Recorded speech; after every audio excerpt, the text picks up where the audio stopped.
hired to do that. You were trained every single day. It made no sense that they were stepping in and doing and being very heroic. I'm not complaining about that. God bless them. They went in without the proper equipment to do what they had to do. Sad. And I really feel by then, whatever you're going to do is too late, my friend. It's too late. I understand you want to be there, but it's too late. The building's down. Decimated to the foundation, by the way. Wow.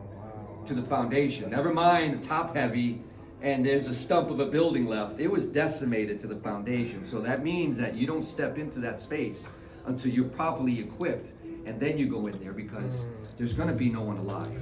As a strong survivor, do you think that your experience going through that made you a stronger man, or the effects of it kind of bring you down a little bit?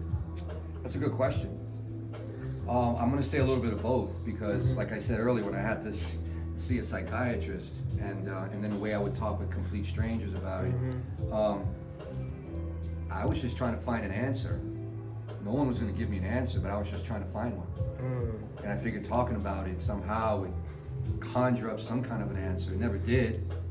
You know, I even got interviewed by a Japanese documentarian.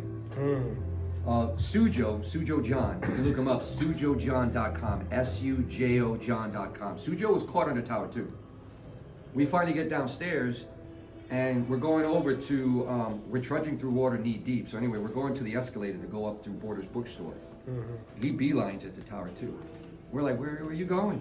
It's, you know, it's like, we're going this way. Why? It turns out his wife, he thought his wife was in Tower 2.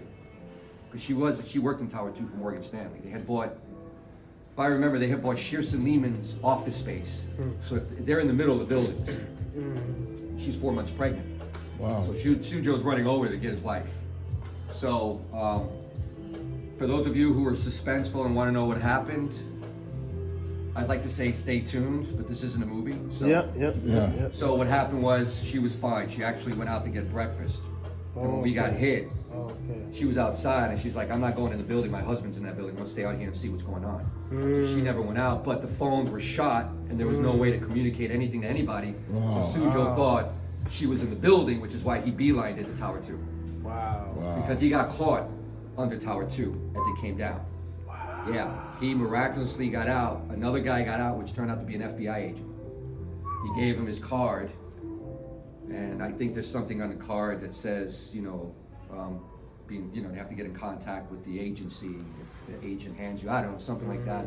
Sujo was interviewed by them because he went into Tower 1, the FBI agent. He never came back out, apparently. Wow. Never came back out. So yeah, but he made it out, and you can look him up because he tells a story, and Sujo's become an evangelist. He now has youcanfreeme.com, I believe, or .org. You Can Free Me. And he's out there fighting against human trafficking. So he's done very good in the second chance in life. Sujo's done very, very well. We got flown out to the Oprah Winfrey show. That's because two of my colleagues, she got wind of two of my colleagues carrying down a handicapped woman 69 flights. That was Mike Benfante and John Sequeira. And she found it to be very heroic.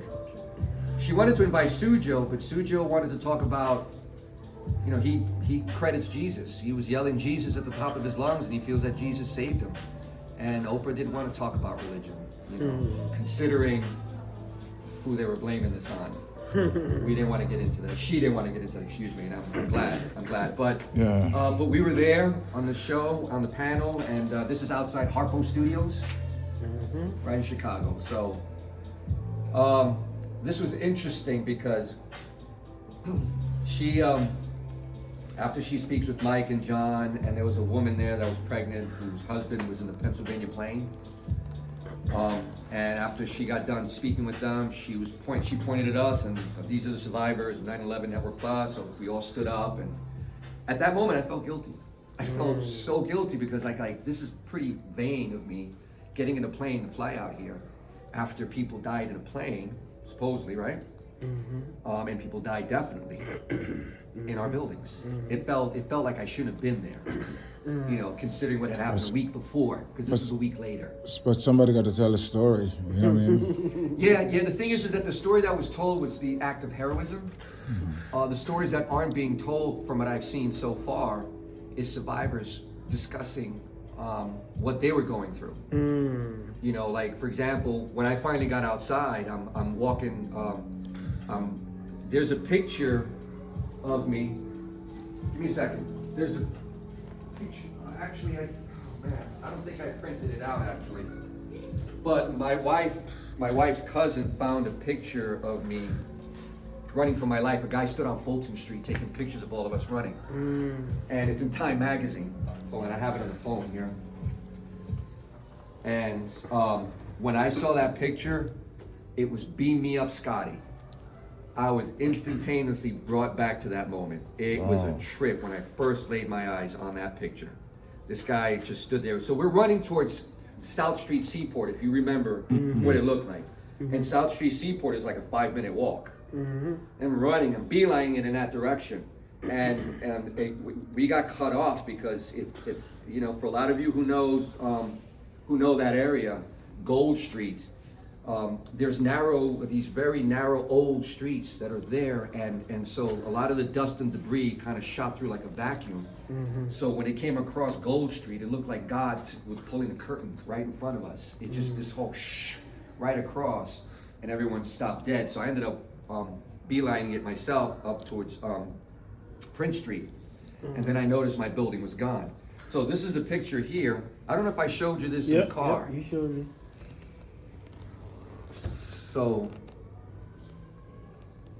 Let's get it close up a bit. let me know when it goes out so I can hit it again. Yeah, it's good. I got it closer. Okay. So, and you know, it's just, we're only 1 block away from the World Trade Center. That cop next to me yelled out bomb truck. There was a ground level explosion to the right. See, you're gonna see me holding a cigarette there. And on my far left shoulder, there's a colleague of mine, DeMartini, Robert DeMartini. He had pulled out a pack of cigarettes. I was like, DeMart, let me get a smoke. Because I quit smoking that summer. I was like, it took us an hour to get downstairs. No smoke and debris, we're fine. It's just that when we get downstairs, we're trudging through water that's knee deep. So we're just trudging through water. That was bizarre. And then Sujo runs off, and you know, so there's a lot going on. But I just feel that if you guys start listening to our stories, each of us, you'll start asking questions. You know, I mean, I have pictures here that we can talk about, but that's the next interview. We're gonna save that for the next interview. That's the conspiracy side. Yeah, we're gonna save that one for the next interview. We can talk about that on another chapter. Yeah. The first one is simply my experience, what happened that day. Because I'm gonna tell you, man, that morning, it was beautiful. Tuesday morning was the weather was so beautiful that day. It reminded me of San Diego. And I was stationed in San Diego before that for 3 years while I was in the Navy. And so the weather was impeccable. I'm wearing my suit. You can see me with my jacket. The reason why I'm holding my jacket real quick is because when we finally got downstairs and we're trudging through water, the sprinklers were also going off. So I'm covering myself as we're finally making our way out. That's why you see me holding my jacket like that. So yeah, there's a lot that went on that morning. A few things that happened with my colleagues that I can share with you. And this was like a movie. This truly was like a movie. And but like I said a few minutes ago, what burns me personally is that I feel like I'm a victim that's there. I haven't seen any justice yet. And I know a lot of you guys out there, you know, when you put this out there, a lot of folks that are watching this, oh, well, we did this, we did that, we did this. Yeah, there's certain demographics that are saying that. Okay, let's be real. There's certain demographics that are saying that. Because there's a ton of other demographics that are saying, wait a minute, I smell something fishy. This doesn't look right. But yet you have another slew of demographics that are saying, no, why would we do this to ourselves? I don't know. All I know is it happened. Okay, I was minding my business. You know, I've got a 2.5-year-old at the time. She would have been orphaned. And I wouldn't have had the opportunity to have my other kid that was born in 2006. Wow. Okay, so I wouldn't have had an opportunity for that at all. My kid never would have known me. You know, what's his name? The celebrity. What's his name? My God, why am I forgetting that young guy? Which one? What he did? He's on Saturday Night Live, and he's now doing Taco Bell commercials. You're talking about the guy from South Africa, the curly with the curly hair. No, not him. Not him. No, he's brilliant. Not him. Not saying the other guys are brilliant. What I'm saying is that his dad was a casualty of 9/11. Oh wow. So you've got folks out there, you know, that are casualties of a family member that lost their lives. As I said, man, you're the first person that I personally met that was there. Mm-hmm.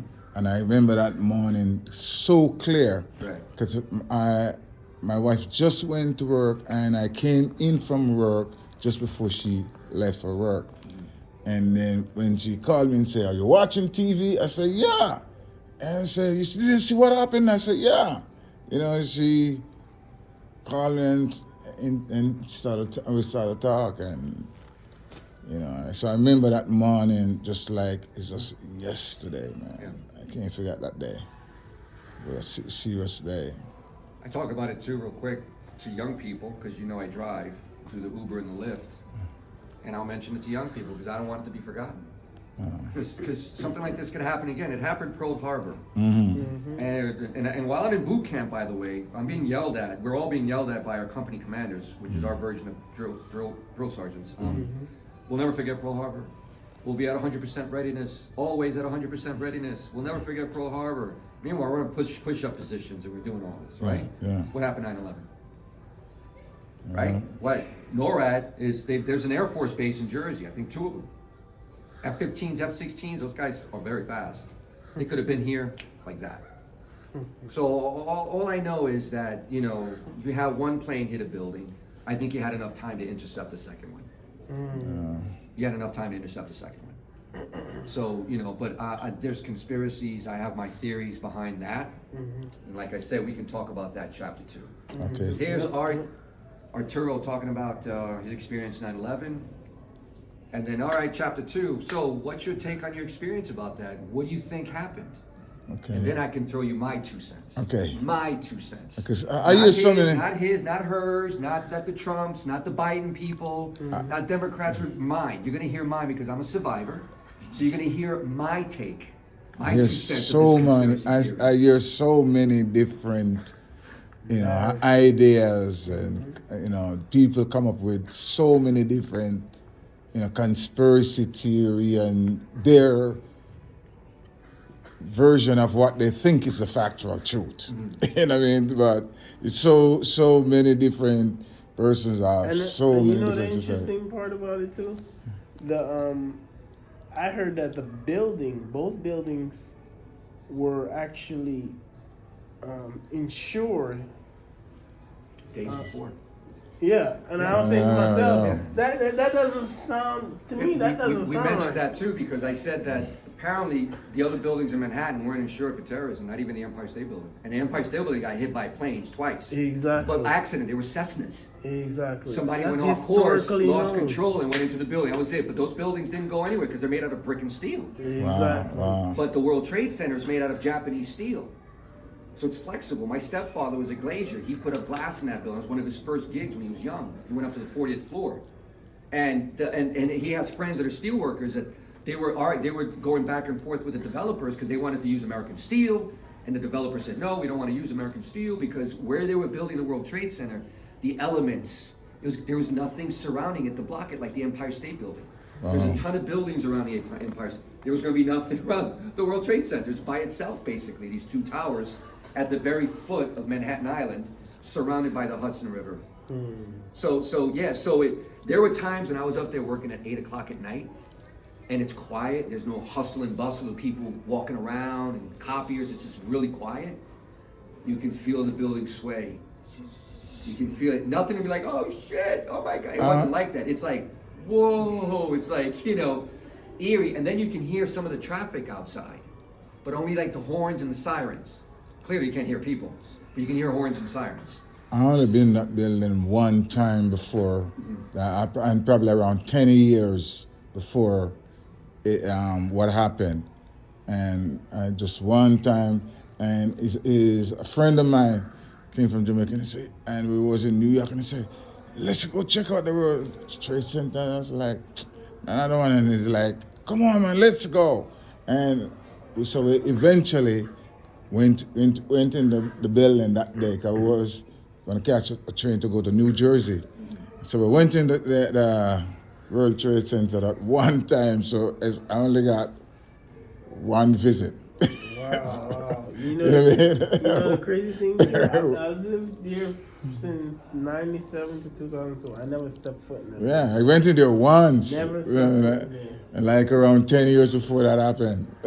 You know what? It reminds me, because I took my daughter when she was 2.5, a week before 9/11. We were on Sunday. I went down there. We just walked around, and wow, I have to see if I can find those pictures. Because I remember I got on the floor, on the ground, to take a picture of her. You know, while she's standing with the World Trade Center behind her. I have to find that thing. I completely forgot about that. But I do remember us being there the week before, Wow. Sunday, hanging out. Wow. But like I said, Tuesday morning, just going to work. I hear people like they called out, they were going to go to work that day, they didn't go to work. I heard one person that worked in the building didn't come in. One of my colleagues wasn't in the building.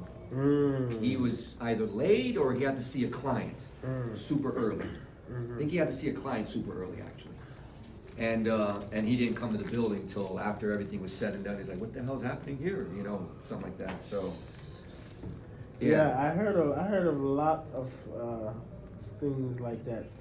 There were certain people didn't show up on that day, and it was. yeah, That's what I can what never happened do. too. Yeah, that's it. All right, so we're gonna wrap it. We're gonna wrap I it because definitely got some juicy. I think we about got that. like an hour. Yep. There's a lot of editing to do. With Yeah, this. yeah. So, Yeah, there's a lot of editing. so you know what I mean, man. It's I feel good doing this interview, and I hope something wonderful come Look, my thing, about. what I want, personally, I don't mind the story just going out. Just have people listen to it, and that's it. Yep. You know, I would like it to help in regards to getting attention to my shop. I would love it to help with your production companies as well, because Yeah. it's pulling audiences as Yeah, well. man. For something KLJ that's- Productions and Yeah. Godly Truth TV. We don't really hear. So One more time, tell the people who you are again and exactly where your business is. One more time. So I am Arturo Gonzalez, owner and operator of Calm Panda Smart Shop, located in the Enfield Square Mall, 90 Elm Street in Enfield, Connecticut. I'm right next to Claire's, and I am a CBD store only, full spectrum and broad spectrum. I'm not a smoke shop. I'm not a dispensary. I'm trying to put CBD on its own platform. All right, and thank you you can reach again. me.